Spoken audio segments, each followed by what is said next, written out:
What's something you do that doesn't solve your problems, doesn't change your situation, but still makes you feel a little better? Most people think healing looks dramatic. Big decisions, fresh starts, life-changing moments. But real life doesn't usually work like that. For me, it started with something incredibly small. Something almost embarrassing to admit. Every night, after a long day, I would sit in my car. Not driving. Not on my phone. Not listening to music. Just sitting there. The engine off.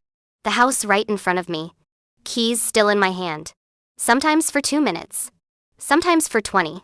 If someone saw me, they'd probably think something was wrong. And maybe something was.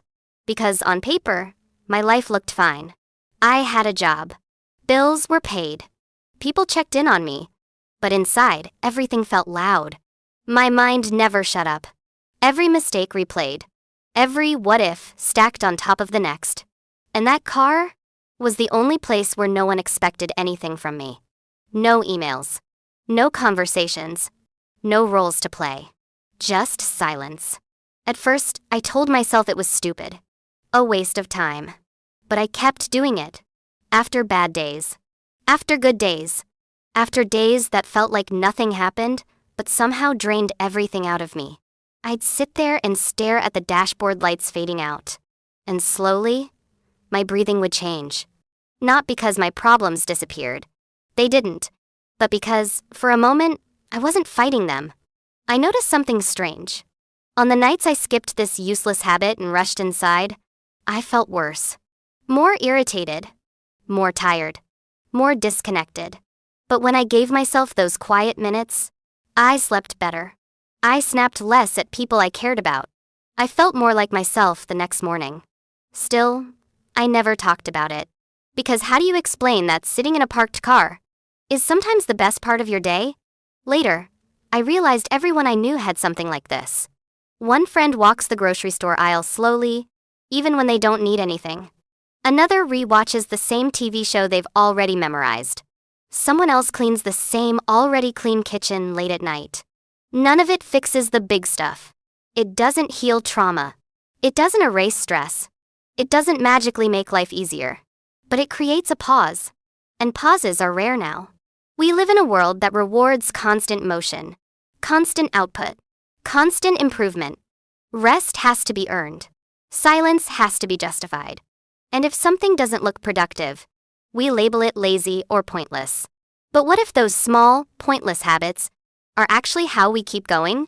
What if they're not about fixing life, but surviving it? I thought about that a lot one night. I had just had a rough conversation. The kind that leaves you questioning yourself long after it ends. I sat in my car longer than usual. The street was quiet. A porch light flickered across the road. Somewhere nearby, a dog barked once and stopped. And for the first time all day, I felt grounded. Not happy. Not healed. Just steady. That's when it hit me. This wasn't avoidance. It was regulation. My nervous system was finally catching up to everything I'd been holding in. No one teaches you this growing up. They teach you how to succeed, how to push through, how to keep going. They don't teach you how to gently put yourself back together after an ordinary hard day. So we invent our own ways. Quiet ones, private ones that don't make sense to anyone else. And maybe that's okay, because healing doesn't always look like progress. Sometimes it looks like sitting still when the world tells you to hurry.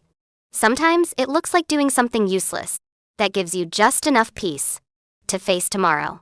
And that brings me to the question. Not a dramatic one. Not a life or death one. Just an honest one. What's something useless or pointless you do that doesn't fix your problems, but somehow makes you feel better anyway? Take a second before you answer. Because chances are, that small thing is doing more for you than you realize.